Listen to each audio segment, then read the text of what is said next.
If you're a creative entrepreneur, when I say the term attention marketing, I bet your ears perk up a little bit, don't they? Today I connected with Adam Ivy. He was a renowned music producer who worked with over 2,500 independent artists and later shifted his career to helping those artists build their brand and digital platforms, literally breaking down how to build raving fans online from the ground up. He's done it himself. After building his own huge-ass platform on YouTube, he has a passion for helping other artists not be dependent on the man. Y'all know who the man is. Today, Adam breaks down with us his framework called Brave for creators, how we can make our content entertaining but still have a deep connection with folks, and how to make CTAs not so lame. This is the incredibly talented Adam Ivy. There's people even in parks here that'll stop you and like, hey, have you heard the good word of the Lord? Hey, do you want to learn about Jesus? Hey, can I introduce Jesus into your life? Why are those people more passionate about trying to bring that into my life than musicians talking about their music? Why are those people more passionate about that, doing it for free most times, than the business owner that has a solution, has a product, has an offer that can change people's lives, but they're too bashful to talk about it? They're too nervous that people are going to think that they're salesy. We look at shows and then we look at our content. We don't correlate the popularity framework and format. These have been like refined over millions of dollars, decades of professional television programming research. These business coaches will be like 5 tips, 3 hacks, 14 things to avoid. We are all sick of it.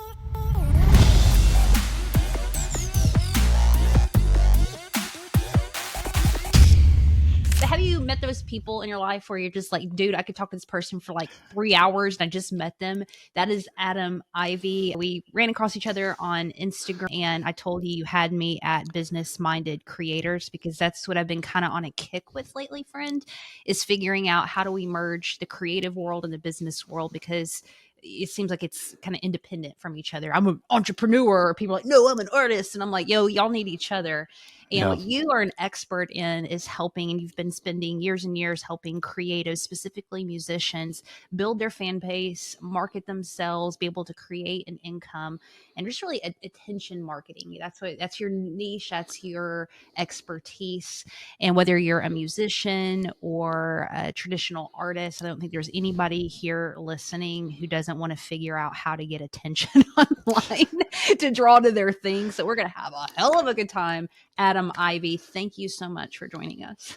I appreciate the opportunity. It's always a great deep dive in this stuff and just talking about the ups and downs, the ins and outs, and making fun of people and helping people all at the same time. So let's go. I'm excited. I'm ready. Now you are not just preaching this stuff. You've actually lived it. You were on one career path, something sideswapped you, and you were able to use YouTube to build out a whole nother career and income. So if you'll just start us back there and catch us up to where you're at today, and then we're going to go deep. Sure. So I got to preface all of this with I've always been a builder. I've always been like a hustler. In 6th grade, maybe 5th grade, I was selling granola bars at school for, $1 a piece or whatever. Then at 19 years old, I had a car dealership with a buddy of mine for about a year, and then discovered music production in 2020. Sorry. When I was 20. I was like, how old are you? No. I discovered music production, and now I feel really old. But back in 2005, I stumbled upon somebody who later very quickly became like a brother to me. His name's Zach. He goes by the name DJ DeVille. He's like an international touring DJ and very big in that space and crushing it. But back then we were just 2 idiot kids that were interested in music, and he was already doing it. He went to Full Sail for college, and I stumbled upon him. He was living with a friend of mine, and I went to visit my friend and met Zach. And so everything happens for a reason. I fell in love with music production, did it for about a year before deciding to move to Orlando, Florida in 2007. Had a crappy day job for 2-3 years before music had to work because I got fired from a job along with, 12 or 15 other people. And I said, I'm not going to just put my future into somebody else's hands. I'm going to try doing my best, to get that up and off the ground. And so by the time I hit 2010, 2011, I had already been doing music full time. Fast forward to 2016, I went legally deaf in my left ear, and I was at a crossroads anyway, completely transparent. I was already thinking about what's the next step? What's the next thing for me? And I feel like God kind of pushed me into that decision with the hearing loss, where I could still produce music, but it's not the same. It's like being an athlete and losing 3 fingers or something. Like you're almost normal, but something's not quite right. So in a very petty move, to be honest with you, I started teaching everything I knew about the business and the marketing and the culture, and as far as music producers and stuff, on YouTube. And slowly but surely, people were asking questions in the comments. And the next video would literally just be me answering one of the questions, but doing it in a broader way where I would address more people. And to put it into perspective, I started YouTube back in 2009. 2010 is when I started my current channel, because back then YouTube wouldn't allow you to change the URL. And I didn't like, my old URL was like Adam Ivy official TV. Like, it was like way too long, right? It's so I shifted to the new channel, and it took me 8 years to hit 50,000 subscribers. And when I really focused down on helping the music community, it only took me about 18 months to surpass 200,000 subscribers. And now I'm at 300. It doesn't matter as much as, like, the vanity metric is really cool, but as somebody that helps people on YouTube and not entertains people, I always tell my friends who are in the same space, I said, hey, if you do a good job, they'll stop watching. If you do a good job, they'll stop watching. So the subscriber count goes up, but people stop watching because you've helped them. They subscribed for you to help them. You have helped them, and they go on about their merry way. So doing that for 2 years, completely just serving. I had a day job at the time as well, because I was really, really bad at dating. And I was just like kind of a money hungry 20-something-year-old. I was just like, I'll just focus on me then. I had music full time, did that for 8 years at 6-figure income, a few years a little bit lower than that.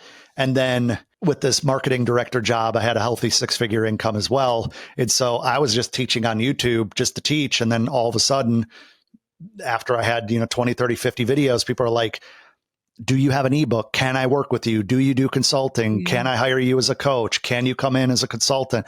Do you have an online course? And so in 2018, very end of 2018, November, right around Black Friday, I launched my first ever course for musicians. And that business since then has done, I don't know, $2.5 million.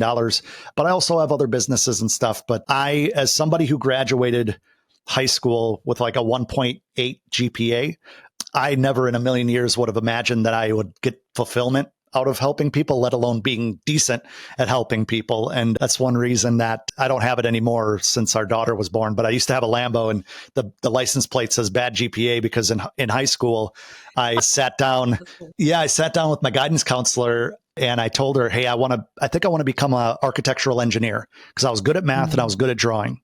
And she goes, Adam, that's really great, but you probably should have thought about that about 4 years ago, because you have a really bad GPA. You should probably just go and get a job at one of these factories, because I grew up in very blue collar Wisconsin. And before I stumbled upon music production, I was a lead person at a wood window factory for close to 4 years. And I was a union carpenter. So I love building things. Like I said, I am a builder, love building people up. I like taking an idea and trying to build with it. And all of those ideas, in order for them to work, require attention.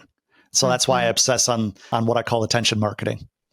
I just need you to get comfortable, Adam Ivy, and just because you're going to be sitting there for a while, because I have so many questions for you. I was sitting here making notes, and I just put down like one word, like every time you triggered a thought in me. And so here are the 4 words that we're going to go with. First of all, producer, ear, petty, and focus. So producer, I'm just curious. Yeah. What about that were you really good at? So for like a very short period of time, thought I wanted to be a rapper. I was in my early 20s. I was like, MySpace was a thing. Oh, yeah. And so, I tried that I don't share this very often. I've shared this a couple times recently, but like I was in the top 50 unsigned artists as a rapper for like 6 weeks back in 2006 or something. Yeah, my rap name was Tony Gates. Don't ask me where it came from. I thought it sounded cool. And so, no, it's not awesome. It's so cringe. It's so bad. But I realized very quickly, when people would DM me and call me Tony, I was like, yeah, this is weird. I just want to produce the music. I'm like super square nerd from central Wisconsin. This whole like rap persona, though fun, was just very, I knew that if I kept going, it would be a mask that I'd couldn't take off and I didn't want to live that life. So I shifted over into just making the beats, which turned into pretty decent knowledge of music production. And I've had the opportunity to work with some big brands like Subway and Burger King and the Dallas Mavericks, and have some songs on like Naked and Afraid, Bad Girls Club back in the day. And then work with artists like Kevin Gates and G-Eazy and Bobby Valentino and almost D40. I say that because the record that we did didn't end up on his actual project, which sucks. But yeah, I mean, and a ton of artists that nobody's ever heard of, right? People that are chasing their dream and working with another guy trying to chase his dream, and together trying to make something happen, and fun nonetheless. But yeah, that's where the production stuff came from. What happened to your ear? 2016, I've always had bad sinus infections since moving to Florida because I have a deviated septum. I had a really bad sinus infection, and I had antibiotics and steroids from the ear, nose, and throat. And I went through them, and I was on the road to recovery. And then my ear was like itchy, like the thing where you go like this. It just like, you feel like you just want to rip your eardrum out. Fast forward like 4 days from then, it was so bad that I called the doctor, and I was just like, I can't hear out of my ear. It was super stuffy.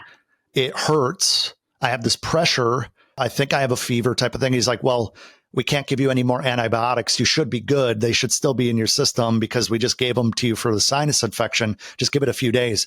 And I think it was that night or the night after, there was a lot of pressure in my ear, almost like when some people experience it, some don't, but when you're coming down, descending from a flight, a lot of pressure in my ear. And then all of a sudden I felt a pop. I felt liquid running out of my ear, and it was silent. It felt better, but it was silent. And freaked you out. Yeah, pretty much. No real like blood or anything came out, but a lot of, soupy stuff. And then the next day I went in just as a walk-in. I said, something's wrong. Look at it, fix it. Give me drugs, whatever. And I had ruptured my eardrum. And when it healed, the Eustachian tube calcified. So kind of like a fossil in there. And it's hard to hear when nothing can travel through that tube. So funny enough, literally an hour before we started recording, I was outside setting up. We have a little inflatable pool for our daughter, and it's Florida, so it's always hot. And I set it up, and I felt like a bug flew in my ear. And I'm like, what the heck? And this little tube, I had ear surgery last year. This little tube came out of my ear from them trying to fix my hearing issue, which did nothing. But it was it was so funny. It was so promising when I went in for the surgery last April, and they put a tube in my ear. It didn't work, and it fell out today. So I'm hoping that maybe it falling out cleared up some stuff, and maybe I can hear better. But it's this ear I can hear, but it's like the Charlie Brown teacher. It's just like, super annoying. Petty. On to petty. You said it was petty of me to start a YouTube channel. I'm like, well, no, it wasn't. I got defensive over you, Adam. So why? I appreciate that. So starting the YouTube channel was not petty. Starting teaching musicians marketing and branding was petty. I thought to myself, if I can't do this anymore at the level that I'm doing it, I'm just going to share all of the info that I've been using, all of my secrets, and they can fight for crumbs. They can go, run down the prices, and everybody can win. But it was like this very bitter, jaded outlook, because I couldn't do the thing that I love doing and what I built my identity around and what I took the biggest risks in my life for anymore. So I was like, F it. I'm just going to share it all. And they do with it, because I felt like, they're not my competition anymore. I'll share everything. And 5 videos in, I was feeling more excited and fulfilled in helping these people than I ever would have imagined. I started doing the videos. I was sick and tired of my friend of friends in the production space reaching out to me and asking all these questions that it was the same questions, the same answers. I'm like, wait, I just need to do YouTube videos. And then when they email me, I'll just send them a link. I didn't even think like the channel would get big on it or anything. I was just like, I'll just send them a link to these videos. And that's how the music marketing, branding, music career advice type stuff, that's where it started. Because the first few videos were very, very focused on selling beats online, being a music producer, that stuff that I was just entrenched in for, a decade. So then it turned into a whole different thing. And not to push beliefs on anybody, but I believe that God presents you with opportunities that might not look great at first, but it's up to us to identify them. And for some reason, I decided to turn on a camera and record those videos. And next thing you know, my life has changed, You said that when you focused in on one specific niche, that's when things blew up. So remind me again, who were you speaking to originally, and then what did you niche down to? So when I first started my YouTube channel, it was to gain awareness for my music production. So I was doing what we call beat making videos. It's kind of like behind the scenes on how you create an instrumental. And then I was bored and I was just doing music 18 hours a day from my crappy little 1-bedroom apartment. And so I did music parodies to kind of like Weird Al stuff. I've always loved listening to Weird Al as a kid. I had a up and down childhood. So like when things were kind of tough, I'd listen to funny music and it would put me in a different headspace. And so I did a parody of Wiz Khalifa's Black and Yellow, and I did Red and Yellow for McDonald's, because when I was driving to the gym, this is like hand to God true story. I was driving to the gym, which was like 5 minutes from where I lived. A Wiz Khalifa song, the Black and Yellow, came on, and then immediately into a commercial break with the McDonald's commercial.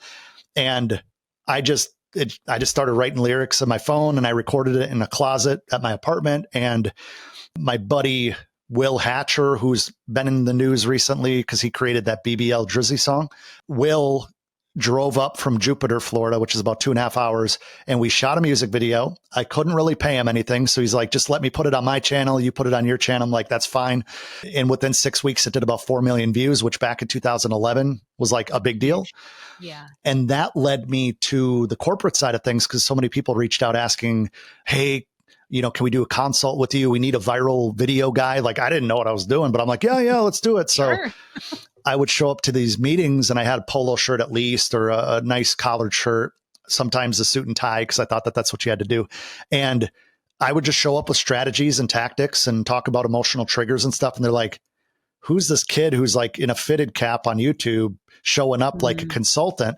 And that led me to work with a few big corporations, a lot of smaller businesses. And, for close to a decade, I was the marketing director for a tech company on top of doing music and all that stuff. I'm just a busybody. My mom always worked 3 jobs. We were always doing something. And so even now, being a father and a husband, and I own 2 or 3 businesses and a nonprofit, it's just like, I like moving. I like experiencing life. Yeah. I have a hard time relaxing. You're talking to the right people.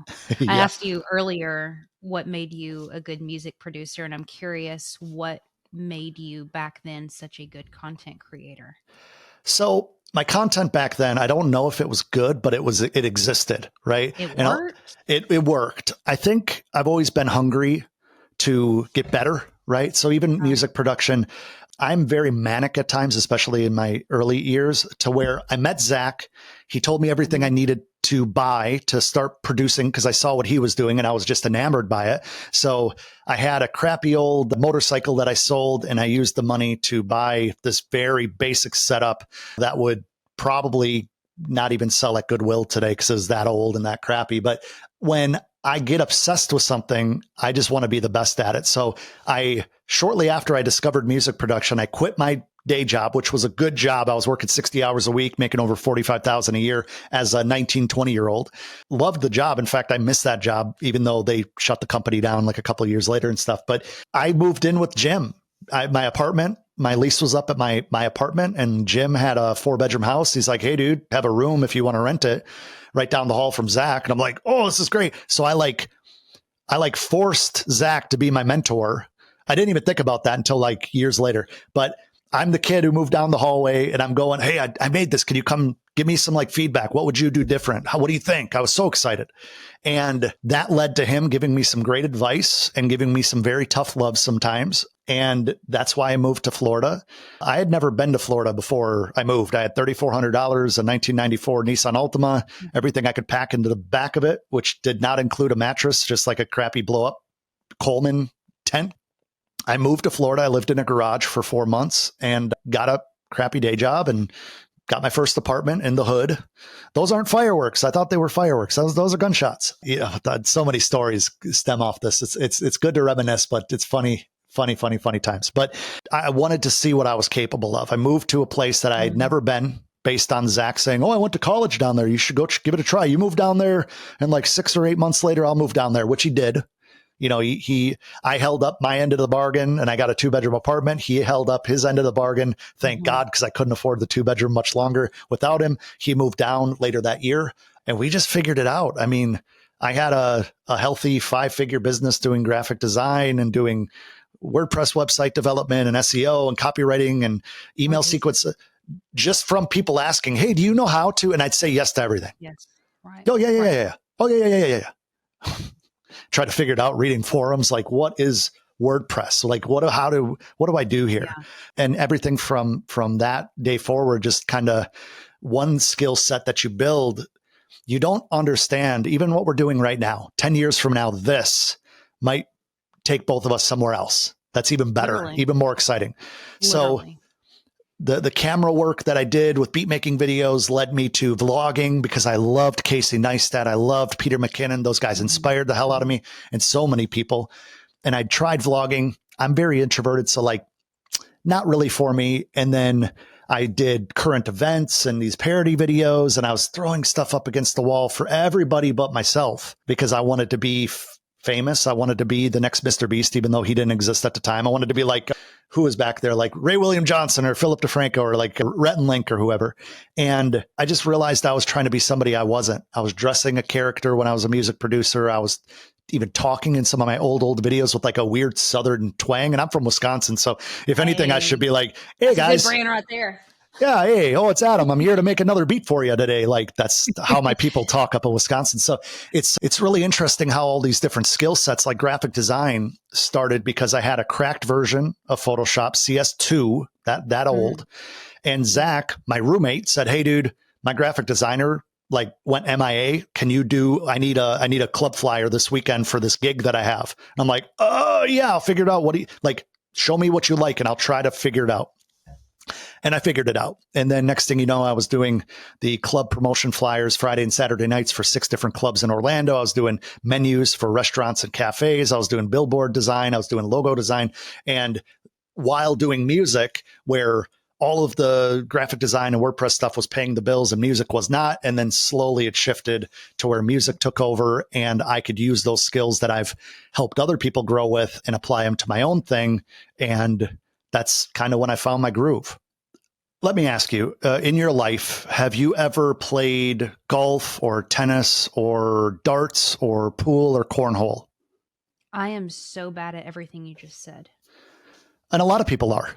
But if you watch 275 hours of YouTube content on getting better at any of those things, does the video itself help you get better at those things? No. Does talking to experts that are good at golf or tennis or cornhole or darts or pool, the only thing that we have to keep in mind is that our repetition builds our reputation. And you're not going to get good at anything unless you put in the reps. And so we can sit and talk about going viral. Like there's a big difference between people that take pictures of a car fire or people that take pictures at a car show. One, you just drive by and you don't remember it 2 days later. The other one, you went there with intention. So when we're making content and we're just trying to chase viral trends, you know, I know that you are, you know, arguably one of the best at storytelling and getting better by the post. And people overlook the power of storytelling and how not only is it more enriching for us to tell a story and us to create a story, but it's like if you don't use it, you lose it. How many people have become worse writers because they use ChatGPT for everything now and they don't have to think, they don't have to be imaginative. And so when it comes to creative, I think that people resonate with honesty. They resonate with authenticity. If you can be unapologetically yourself and find confidence in that, it doesn't matter if you're on a $35 camera that you found at Goodwill or you're on a $35,000, you know, professional rig. Confidence only comes from doing the damn thing. So many people are trying to go and get the new lighting. And don't get me wrong, you and I, like we're working towards better. We're working towards more polished. We're working towards a more efficient setup, right? I keep my stuff right here usually because I like to just turn the stuff on and record. Right. But there's people that will spend all day within this, I call it the illusion of productivity. Because obviously, if we're listening to a podcast, if we're watching a YouTube video, if we're reading a book, we have to be productive. That's productive, right? No, it's not. It can be, kind of, but usually it's not. Usually we're procrastinating on what it actually takes to get to where we want to be because There's a really great quote that Marley Jacks just shared recently, and it was, people waste years in fear of wasting hours. And it's so true. And I see it time and time again with musicians, creative entrepreneurs, founders, personal brands, big brands. They just overthink things. They think that, oh, well, this isn't working anymore. We have to completely change gears. And they never let, and I'm not talking about big brands like Nike. I'm not talking about them, but the people that are trying to find their groove, and they don't put in enough time to actually make the groove. They're just scratching the surface before they jump to the next shiny thing, into the next shiny thing. And virality, in my opinion, is like that car fire. A lot of people are going to talk about it, but you're going to remember it like 3 weeks later, not unless you see a body jumping out of it, right? And I make the example of a car fire versus a car show. If you're attracting the people to a car show and they're car enthusiasts, no different than attracting your target audience, and they should be an enthusiast about whatever you're sharing, right? And you are now bringing them into the conversation. So with attention marketing, it's about getting their attention, stopping the scroll, converting them over into some type of email list or converting them into a paying customer. But the middle thing that nobody talks about is retention. Preach. You get all of this. Preach. Yes, I'm like I'm in church. Retention. Amen. That's what I'm obsessed with, learning about retention, and nobody talks about that. I can hardly find resources and things. I'm keep going. Sorry. I mean, that was pretty much my point there with the content creation. Content is important, but we look at it like Neanderthals. It's like content, yes. Make more, yes. Consistent, yes. But it's like, are we actually listening to what our audience wants, or are we just doing something because we saw somebody else do it? It's so like, come on. As kind of cliche as it sounds, there's only one of me. There's only one of you. But if I try to be like Gary Vee, if I try to be like Russell Brunson, if I try to be like fill in the blank, I'm only at best going to be second place. So it's good to be, you have to have a differentiating factor, but it's okay to be a derivative, but you need to have a differentiating factor. That's what I meant to say. So you could be a derivative of something that's working, because obviously success leaves clues, but you need to be your own thing. And if that means throwing stuff at an audience that doesn't understand you at first, so you can find your voice and understand you, that's half the battle. Because there's so many people that are making content that don't understand, don't love, don't trust, and don't respect themselves. And that's the scary, slippery slope of social media. I want to ask you about kind of two sides to a coin. If we can imagine a coin here, and I'm going to address musicians and kind of traditional artists who are like here to entertain. And then I want to talk about folks who are kind of more the educators, entrepreneurs. They're here to teach. And I want your perception on both sides of this coin. So and here's my perception. You tell me if I'm wrong with this. My perception is that artists, musicians, the kind of dark side to their content creation process is trying to figure out, how do we not just entertain, but also bring some kind of connection there where people don't just like my song, but they actually want to follow my journey. So it's kind of like entertaining, but where is the groundedness there? And then on the flip side, I feel like entrepreneurs, educators, all those people, they have so much groundedness and so much facts and so many things they bring to the table that it's like, yo, you are boring as AF and you need to be more entertaining. That's my perception of kind of this world. Am I off on that? No, you're spot on, actually. The funniest thing about working with musicians, specifically for the last 8 years or so, is so many times they overthink everything. Because, as creatives, we overthink things. I'm guilty of it on a daily basis. Well, that's the thing. Well, the funniest thing that I hear on a regular basis is like, Adam, well, what do I talk about? Adam, what I don't know what to put in a caption. And I'm like, you make songs telling stories, right? And you don't know how to tell story. Like, hold on. And so it's like, we have these skill sets, but we don't even open our eyes wide enough to realize they can be applied to everything we do. A song that can bring people on a journey and make people feel a way. It's the same words, just type it as an email, type it as a caption, read it as like a B-roll scripted piece of content, and realize that your personal brand is what's going to bring people in and keep them. Your music is what's going to get them to share with other people. And your music could initially bring them in. But if you're boring, if you have extremist views that you're constantly spouting off, like, you're going to repel way more people than your music can attract, right? So it's one of those things where on the other side of it, and I'm very immersed in the coaching and consulting space. Those people, like you said, have all the facts, but they don't know how to do it in a creative way. They think that, oh, their family life or the fact that they're really into fitness or cars or gardening, like, oh, people don't want to see that. People don't want to know about that. Well, I could talk about growing a garden right now, and I can compare it to growing a business. I could talk about an email sequence being like a row of seeds in a fertile garden bed. And I could say, this seed is going to help germinate and pollinate. I'm not a gardener. My mom should be on this podcast right now, but these things grow, but they don't grow day one. And so I could take anything, and that's the power of a story, right? Like, go to the gym. One salad doesn't make you skinny. One burger doesn't make you fat. Same goes with one post doesn't make you popular. One post isn't going to ruin your life unless you're a total idiot. And that's the thing. These business coaches will be like 5 tips, 3 hacks, 14 things to avoid. Wow. We are all sick of it, even though I've been guilty of it. Everybody wanted to be Alex Hormozi a couple of years ago. I can't stand that crap anymore. It's so I think the more raw and real our content can be, even if you look confused, even if you're in I'm not just talking about a piece of content where you just look like confused, but you don't have to be perfect. You don't have to know everything. I'd say any coach that says that they know everything is somebody you should avoid at all costs, right? It's so, I believe coaches need coaches. And so just because you're good at teaching people real estate hacks or, I have a couple friends that teach people how to flip stuff from like flea markets and rummage sales and stuff. Everybody needs coaching somewhere, but it's about how you can resonate with your own story that reigns true to them.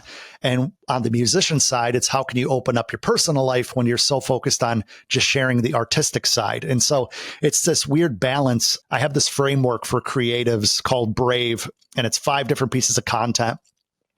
And it's an acronym, and the E stands for everything you're afraid to do, but you're excited about, right? Everything. Oh, I love that content, but I'm not that good looking, or like I'm not that talented, or I don't have a good camera.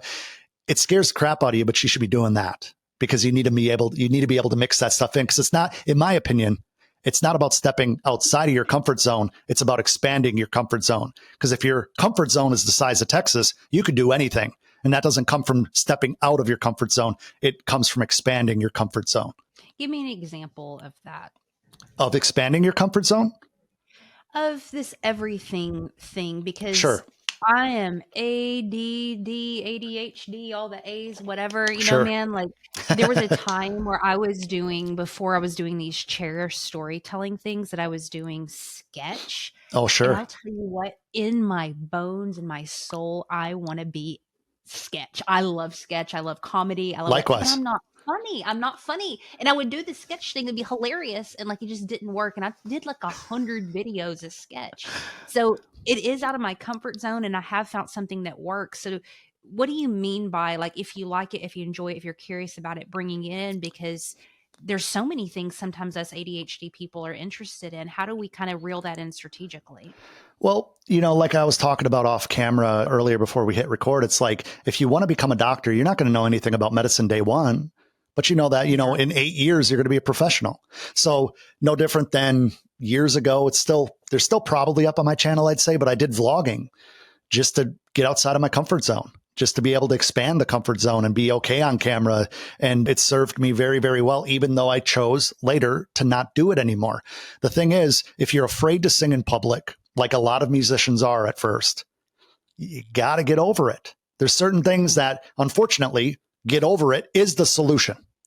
Like, you have to do it to get beyond it and to get comfortable with it. YouTube, speaking to camera, has helped me with public speaking, has helped me with my confidence, has helped me with every bit of communication in my life, even though for years, even to this day, sometimes when I hit record, I get anxiety. I get a tight feeling in my chest. I'm like, because you start overthinking everything and you start melting down. Oh, what are people going to think if I say that? Oh, I burped on camera. Oh, like, get over it.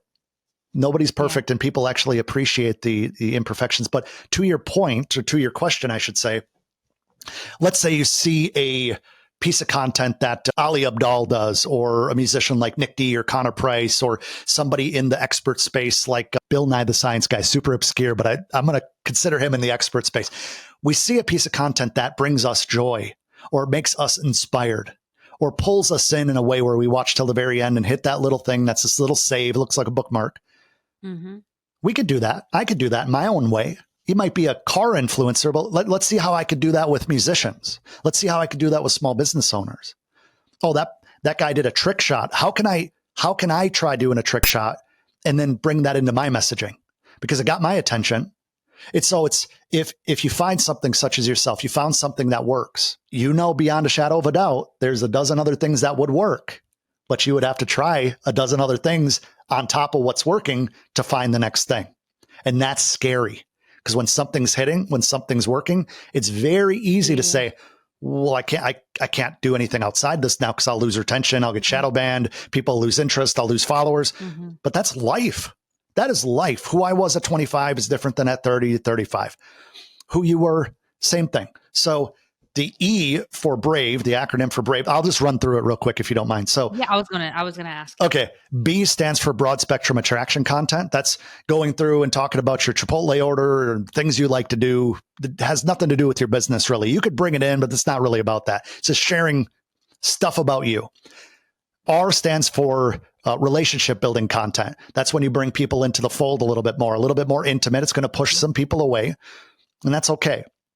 A stands for advertisement, which I don't mean paid ads, but more like you're promoting something call to action, promotions, marketing, offers type of deal, right? V stands for a varied opinion or perspective on something that's already working. You see that all the time where people will watch a viral video or a video that's doing well in their space, and they'll comment on it, whether it's agreeing, whether it's disagreeing, whether it's bringing up a different side to the side of the story. And then E, everything you're afraid of doing, but you enjoy from other people. So there's a lot of things in life that are scary. Becoming a parent is incredibly scary, but my wife and I knew we wanted to do it. We didn't know what the hell we were doing. We figured it out. Becoming a good driver. The first time you get behind the wheel, you don't know what you're doing, but you know you want to. Being a good chef, baking in general. It's a whole lot of times I've screwed stuff up trying to bake stuff, right? These brownies are really gooey. Oh, this cake is really dry. Like it takes the repetition to build that reputation in everything we do, whether it's your health and fitness, whether it's your relationships with friends and family, whether it's your business, whether it's, even building confidence, and confidence comes from making promises to yourself that you keep and that you follow through on. Because so many people say, I'm going to do this. I'm going to start next week. And then you don't. And then you say that again and you don't. And pretty soon, subconsciously, you don't trust yourself because you're a liar. And that's where the low confidence, frustration, overthink, overwhelm, they all stem from that place of low frequency.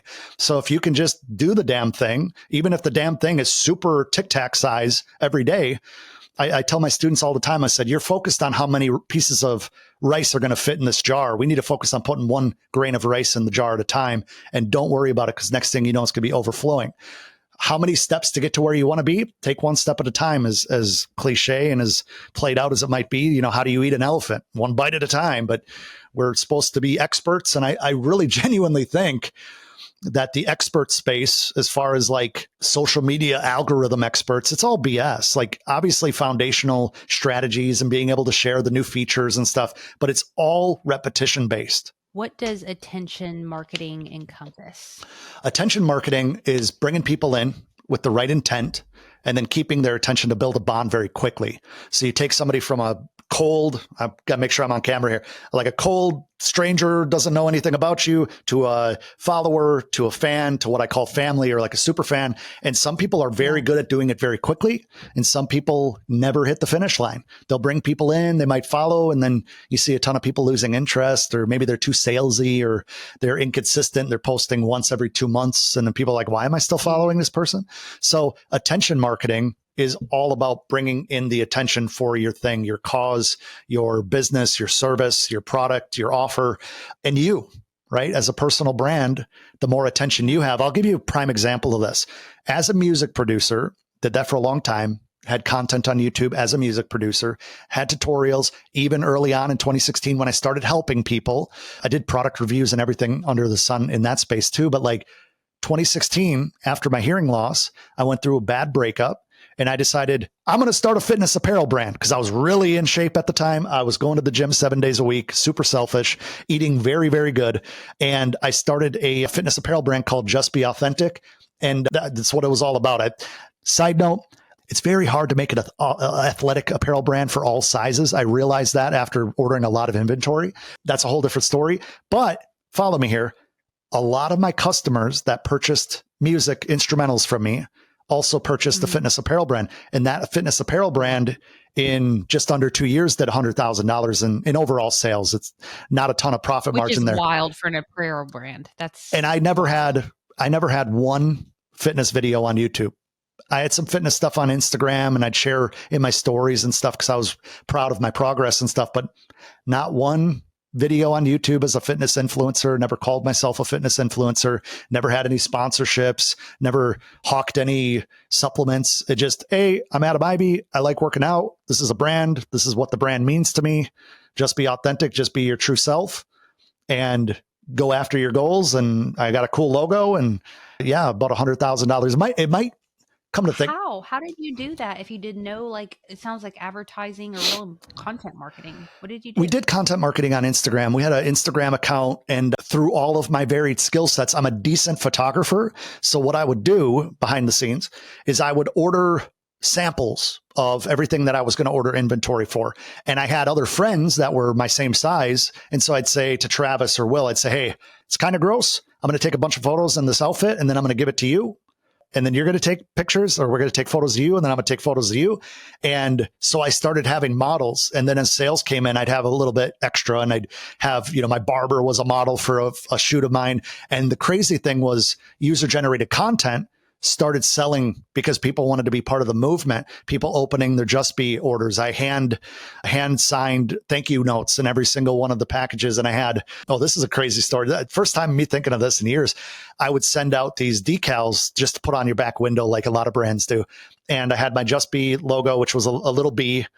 And one of my buddies, Ramon, took a photo at a mall of Millennia. Here's a mall not too far from me.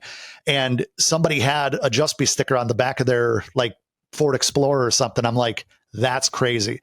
And I saw somebody wearing a t-shirt at the airport one time and I didn't even have that many customers. It was just like small world coincidences. But the funniest part about all this, I've never shared this story. I don't think. I sat down with a local graphic design branding firm who had a client who wanted to start their own apparel brand. And we sat down. He's like, hey, let me buy you lunch to pick your brain, one of those meetings. And he legitimately thought I was making like millions of dollars. I said, yeah, I think we're at like $60,000 in sales at that time. And he started, honestly, it kind of was like a falling out with this individual because he treated me like completely different after I told him that. My brand perception was so big that people thought I was like an emerging brand, just crushing it. And here I am in sweatpants and a raggedy shirt in my kitchen till 3 a.m, sewing on hem tags, packaging things up. I have a folding board. I have shrink wrap thing, just shipping out orders. And, in fact, when I met my wife, we've been together almost 8 years now. She would come over to my apartment, my little townhouse thing, and just date night. Yeah. She'd either be watching TV while I was in the other room, packaging up orders, or she would be helping me in some capacity. And I just kind of fell out of love with it. I was like, I'm not a fitness influencer, and making $4 profit on t-shirts is not worth me staying up till 3 a.m. And so even though till this day, I need to figure out what to do with it. I have like $12,000 worth of inventory sitting in my garage, just collecting dust essentially. So not sure what to do with it. I thought about finding like a nonprofit that helps underprivileged kids in high school that need clothes, like just give them a couple pallets of clothes. I don't know if anybody out there knows of a nonprofit that does that, please reach out. But yeah, so that's the power of a personal brand, because Adam Ivy, the YouTube parody guy, the music producer guy, launches a fitness apparel brand. And in talking to a lot of other people that have had t-shirt brands, I did better than a lot of people in spaces that knew what they were doing more than I did. But I knew how to brand. I knew how to create excitement. I knew how to kind of generate hype and try to build a movement. And God, it was a fun run. It was a really fun run. Talk to me about the kind of movement part of attention marketing. I feel like there's, like we said earlier, there's a lot of stuff about hooks, about, how to get people's attention, keeping it and building that fan base that's really, really loyal. I'm curious how you advise folks on that, because I feel like there's a lot of pressure to be flashy and dopamine rush and Yeah. all of Yeah. that, but no one's talking about when you have the attention, keeping it. I'm gonna paint a scenario if we have a minute. Imagine you and I start a sporting goods store at a strip mall somewhere, right? And we spend all of our time promoting it on the radio. We take out newspaper ads.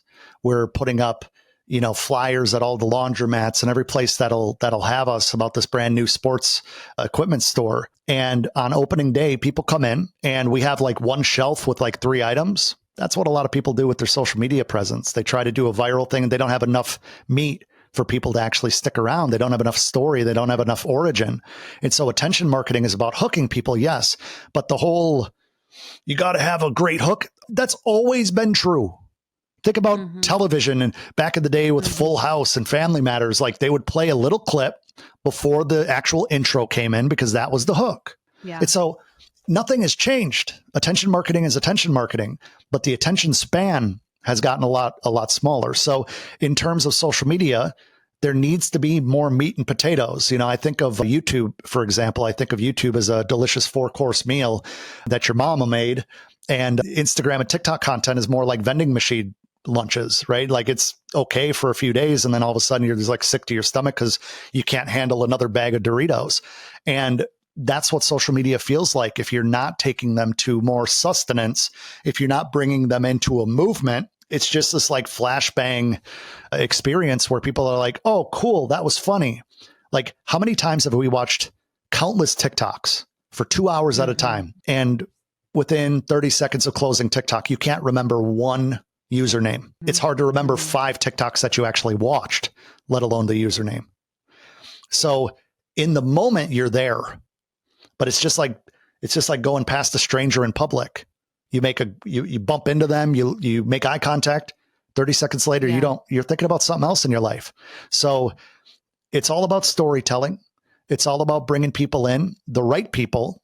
Don't get me wrong. You can bring in a ton of people and sort through them, which is a great idea. But like attention marketing is about gaining their attention to the point where they care, not just flash in the pans type of stuff. Because if I take, for example, I could be very interested in something I see on TV when I'm doing the dishes and I just glance over. It got my attention. It's a lot different than something that got my attention that makes me turn off the water and dry my hands as I'm watching the TV and I go and give that my full attention. So that's the type of content that we're striving to make. It's the stuff that not only brings them in, but nourishes them, brings them in and builds a relationship with them. And that doesn't happen from chasing viral trends or, for most people, hopping in some booty shorts and dancing to viral TikTok music. It's, Right. I could probably get some views doing that if I'm being honest, but I'm just kidding. But, in terms of attention marketing, that's the name of the game. I mean, I think Gary Vee just came out with a book called Attention, Day Trading Attention or something like that. Yep. And so attention is everything. And if, here's the thing. I love the term, hey, pay attention, because you're literally paying that person with your attention. So that term is, I don't know how old. I mean, I don't know the origin of it, but hey, pay attention. Why isn't it like, hey, give your attention? No, because you're paying. It's a transaction. It's so when people pay you their attention, it's up to you to keep them around. It's up to you to get them to stick. It's up to you to convert them. So many people know how to get attention now, but they don't know how to keep them. They have that flash in the pan attention, which is very different than relationship building attention. It's just like marketing. There's content for marketing. There's content for actual revenue generation. They're 2 very different things at times, and people don't see that. How do we get people to care? You said get them to care. You hook them in. They stay because they care. How do we get them to care? I think it starts with caring ourselves. There's a lot of people that have online businesses, a lot of people that are coaches now who just care about making the money. And you could see that from a mile away. If you care about what you're doing, My uncle Jack, rest in peace, told me years ago, I was telling him all about beat making and excited about what I was doing in that side of my life. And he goes, Adam, I have no freaking idea what you're talking about, but I'm interested because of how passionate you are and how much charisma you have behind the stories you're telling me. And he goes, don't ever lose that. He goes, your bank account's going to be just fine for your entire life if you stay that passionate and that charismatic about what you believe in. And I didn't know what he was talking about at the time until I start seeing other people that don't have that. And like I said, I work with business-minded creatives. You could tell who's business-minded. You could tell who's just a creative. You could tell who's just business-minded and not creative. And so when you're passionate about something, for example, if I start talking to you about how Taco Bell's average item price has gone up 55 cents in the last 3 months, right? I could talk about fast food and I could talk about junk food and I could talk about the things I grew up on in depth with passion in so much detail that you could practically smell the freeze-dried meat from across the room. And so that's what it's all about, though. If I'm interested in teaching people how to get attention because I know it's going to change their life, I know it could change their financial future for their families and things that they care about, of course I'm going to be adamant. I think about the people that you bump into in life. And, I'm a Christian. I grew up in a Catholic church, even though I don't practice Catholicism anymore. But there's people even in parks here that'll stop you and like, hey, have you heard the good word of the Lord? Hey, do you want to learn about Jesus? Hey, can I introduce Jesus into your life? Why are those people more passionate about trying to bring that into my life than musicians talking about their music? Why are those people more passionate about that, doing it for free most times, than the business owner that has a solution, has a product, has an offer that can change people's lives, but they're too bashful to talk about it. They're too nervous that people are going to think that they're salesy. But the little kid who's chasing runners and bikers down to sell lemonade and they're excited about their lemonade, even if the lemonade sucks, like there's something that just is so good about talking to other people who are passionate about something. It's so when you're making content, if you don't feel that spark, think about how you're presenting it. Think about the story you're telling. Put yourself back in the position where 17 years ago you were in that exact same place where you're trying to meet them at. A lot of times the content that we make in some weird way is talking to a version of ourselves that's 5, 10, 20 years younger. And, I think that we do a lot of self-therapy in the mirror, and that mirror being content for other people. And we're really kind of soothing our own soul. But I think that the passion and the charisma and the confidence are all like a very, very powerful cocktail for people to find success and find true happiness and fulfillment, because there's so many things that we can do in life for money that we would never be interested in doing if money wasn't the object or money wasn't an object. Right. So attention is all about relating to the certain people that are passionate about what you have to talk about, and the knowledge and understanding that not everybody's gonna get it. If Jesus Christ and Barack Obama and Tony Robbins aren't for everybody, who are we to think that we are, right? I'm so glad you said that. The frameworks are so interesting. The tactics are so interesting. And I feel like I sometimes disappoint people because when they're like, give me a storytelling hack and give me, how do I frame this or whatever, I usually go to, are you lit up? Because I feel like I've talked to some people who are not lit up. Now, I'm not lit up all the time. You see me on like a Tuesday at 8 p.m., I'm in my jammies. I ain't lit up about stuff. I'm stressed, but the thing, we don't talk enough about the energy and the life source and the spirit that we bring to things. And it doesn't have to be extroverted versus introverted or all that. I'm naturally introverted in real life. Same.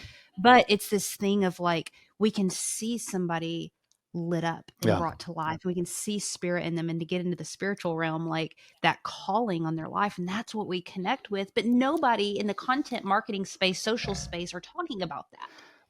One thing I bring up to musicians all the time is look at American Idol, look at The Voice, look at America's Got Talent.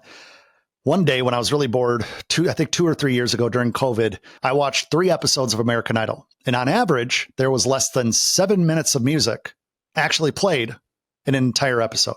It's about the origin story. It's about my wife and I love binge watching the show Alone. It's like they drop off a bunch of strangers in the middle of nowhere. The show could be 12 minutes long if they just played the action clips, but it's all about storytelling and it's all about the mental stuff that they're going through. And so we look at shows, and then we look at our content. We don't correlate the popularity framework and format, right? These have been like refined over millions of dollars in decades of professional television programming research. And so I could be the best hockey coach in the world or the best golf coach in the world. Somebody's going to resonate more with me picking up a golf club at 3 years old and my father, hypothetically, pushing me to be a golfer, and then my mom taking me out of it because she thought it was, that's a story, right? Instead of like, oh, he's just the best. I'd rather people talk about my character. I'd rather people say like, oh, Adam's like super cool. If you ever get like, he's the same person, but he's more chill in real life than he is on YouTube. And like, he's so interested in like cars and fitness and cooking and fast food and media and cameras. And like, who are you behind the scenes? Because you should try to do your best to be as close to that on camera as you are behind the scenes. And I think a lot of times we try to just pretend like we're so professional up front. And the passion comes from, it really is. If we're trying to be a character, our natural passion gets suffocated because now we're acting. If you're just yourself and you can have that little teeny spark that we had as a child that I hope none of you guys lose, like just put that out into the world. Do like 20 videos in the next 20 days and don't post any of them, and see how your own confidence in 20 days, you gain that. Because after 20 days, you're like, oh, it's not that hard. Like I'm not going to post this. It doesn't matter. And that's the great thing about huge audiences. Like if nobody's watching, why do you care? Preach. Yeah. I know we're over. Do you have time for one more question? Oh yeah. I have time for 17 questions if you want. Okay. I wanted to talk about the CTA at the end because I could just puke when I talk about this because click the link in the bio for more, drives me nuts. But we still need to bring people over into our ecosystem. So what are your tips for kind of doing that in a very entertaining, fun, interesting way that doesn't make us feel icky and make everybody hate us? That's a very good question. I think that using automations like ManyChat and stuff are really good for Instagram, for example, because if I'm let's talk about fitness, right? And let's talk about getting into really good shape for summer. Let's pretend we're not halfway through summer already. I could say something like, last year at this exact time, I was 30 pounds heavier, and I love pizza. I love ice cream. I love eating breakfast cereal, even though I try to stay away from, the dyes, the red 40s and the yellow stuff. But here's the thing. I lost 40 pounds since then. I got my best summer body ever. And I just did that in the last 12 weeks because I figured out the process. Now, I don't want to waste all your time and make this a 6-minute video, but if you just DM me the word meal, I'll send that over to you and we can actually pick up where we left off here. It's like a story where you're bringing them in rather than, hey, and I have this diet cheat sheet, click the link below. I think that the more conversational it becomes, the easier it is to get somebody over. So where it's like, if you have a cheat sheet, you're trying to bring somebody over as a lead magnet, for example, print the sucker out and show it on camera. Be like, I've been putting this together, or show your laptop. Like, hey, look at my laptop. I've been working on this. Like, if you want it, let me know. Or, hey, if you want it, just click the link. Click the link in the bio thing, it doesn't work the way it does anymore, the way it used to, like in 2017 to 2019, just because, or actually before 2017. But, Instagram, TikTok, YouTube, they make their money keeping people on the platform. So if we are over and over and over again trying to get people to leave the platform, you're going to get your hand slapped and they're not going to show it to people. I mean, imagine if, I use this example a lot, but if you and I owned a hair salon, a barbershop, and across the road was another barbershop hair salon. And on Fridays and Saturdays, we have people lined up out the door, sitting on their phone for an hour, waiting for a chair to open up. And if there's a place across the road where they walk across the road, come into our shop and say, hey, I have 4 chairs open right now. I'm a little bit cheaper. If you guys want to not have to wait, just come over. Like, that'll happen one time before I send a big dude to stop them next time, because you're not going to take business away from me. It's so many people do the CTAs in every post, and then they watch their overall reach just shrink and shrink and shrink because they're not pumping their audience with enough value. They're not pumping the viewers with enough quality retention. So, or content to retain them rather. So the whole jab, jab, jab, right hook, give, ask. It's so true. And it has been forever. It's, reciprocal marketing is always going to work where people are like, hey, I got a lot out of this. I'm going to trust them enough to earn, for them to earn my business or whatever that looks like. So the calls to action are super important, but the way that we do this needs to be as personal as possible. Sometimes it can, straight up, if you have like a shoe that you're trying to pitch and you're just like, I just ran 3 miles and for the first time, I don't have ankle pain.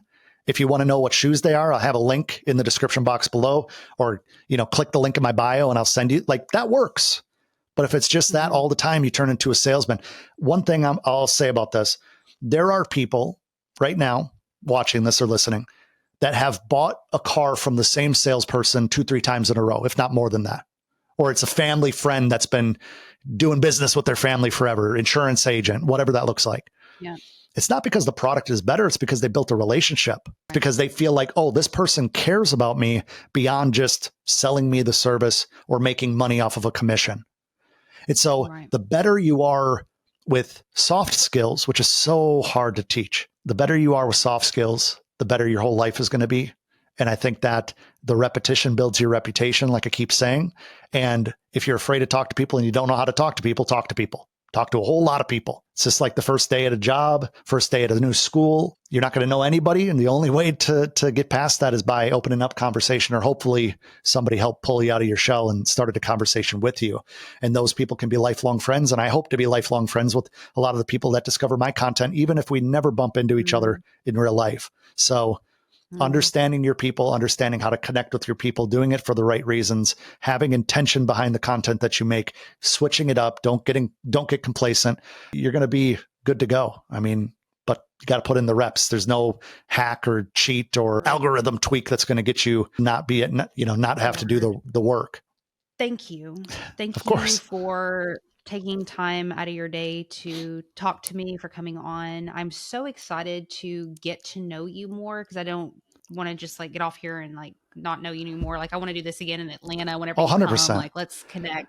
I'm so interested in what you do, and I cannot wait to see how your brand and your business evolves next to this elevated calling of yours. I really appreciate that. Around intentional marketing. I have a final question for you, but where would you like to direct our listeners to if they need some support from you? Sure. So if anybody wants to find me, I'm pretty easy to find. It's just my name, Adam Ivy, adamivy.com, Adam Ivy on Instagram, Adam Ivy on YouTube, Adam Ivy on TikTok.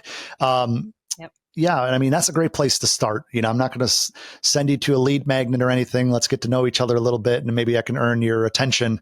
That's the goal. So yeah, all those places would be a great starting point. And if you happen to be a musician, go to musicmarketing.com.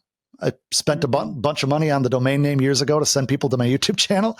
And so, yeah. And I would argue that there's some really good content on there for people who aren't in the music space. I've been listening to your YouTube videos. I love listening to independent artists, kind of their strategy and their mindset. I'm not a musician, but damn, it's all still applicable for the most part. Yeah, I appreciate that. It's a funny thing because like I have so many corporate clients or creative entrepreneur clients that come from the music stuff that they're like, look, I want to work with you. I know that you work with musicians, but these are, and I'm like, no, bro, we could talk about all that stuff. I do that on a daily basis too. We're launching a podcast here in the next 2 or 3 months called Not Really Advice, where I talk to people that are super successful. And at the end of it, not really advice, so that nobody could say like, that's not going to work for me. Hey, bro, it's not really advice. So yeah. And cool. So I'm really excited to be able to chat with a lot of people that I've networked with and people yourself who, are just really, really good at what they do. And so really look forward to that, as well as another project, but I'll leave that for next time we catch up. You're such a creative man, like all these different things. I love it. I love it. Very last question. What is something, and this can be related to what we talked about or not, but just something that you're deeply questioning at this stage of your life? And the reason that I ask this is there's so much dissonance at times between people who are like successful and killing it when we don't see behind the scenes that we're all just like wrestling and questioning with different stuff. Oh, wow. So Adam, like, where are you right now in your life, and what are you questioning and kind of wrestling with? I think the hardest thing for me as somebody who's been in the coaching and kind of mentor teacher space is the number one thing that we try to convince everybody to do is take action. That's it. We can give them all the strategy in the world. We can give them all the tactics in the world. We could show them all this, the frameworks and the secret sauce that has worked for so many other people, but those are other people. So now I'm in a season in my life where, like we talked about earlier, I feel this elevated calling to not be an expert, to not be a specialist, but to be a leader by example and show people what I'm doing, show people that it works, show people that you could stumble and it doesn't have to be perfect and things can go wrong, and really lead by example to where now I can attract the people that are taking action based on the fact that I'm taking action. And just like starting a running club or a car club or a group of buddies that just like go, camping or go to sports games, like you attract the people that are already in motion rather than the people that are sitting still waiting for some fire under their ass to take the first step. And so I've spent a lot of time with the knowledge and the strategy and the tactics and laying it all out in videos and PDFs and everything. It all boils down to just take action. I don't even care if you follow all this, just take action. And so sometimes what you have to say to your students is also something that you have to say to yourself in the mirror. And in teaching so many people over the years, I feel like I've been stagnant in my own creative ventures. And so leading by example is a way to get outside, and not literally, but figuratively get outside and put the hiking shoes on and go yourself and bring people along with the motion and the movement. So that's where I'm at right now. We could get into a ton of other life stuff, but being an example for your audience is something that very few people will actually ever do. So just by doing that and setting out to do that, such as what you're doing for your audience, you are in the top 1% of creators, period. Because so many people are chasing the mailman in terms of chasing things that are already working. They're not finding their voice. They don't find the confidence. And, preach. Stepping into the elevated calling for yourself starts with knowing who you are, being very confident and happy within that. And that comes from the repetition, because you prove to yourself that you can do this, even if it takes longer than you thought. If you have a vision, that's God implanting your future into your mind, but you have to put in the work in order for time to catch up. That's all there is to it. That's good. I get chills when you say elevated calling. I'm like, let's go. That pumps me up. Adam, it was so cool connecting with you. Thank you. Likewise. Thanks for the opportunity.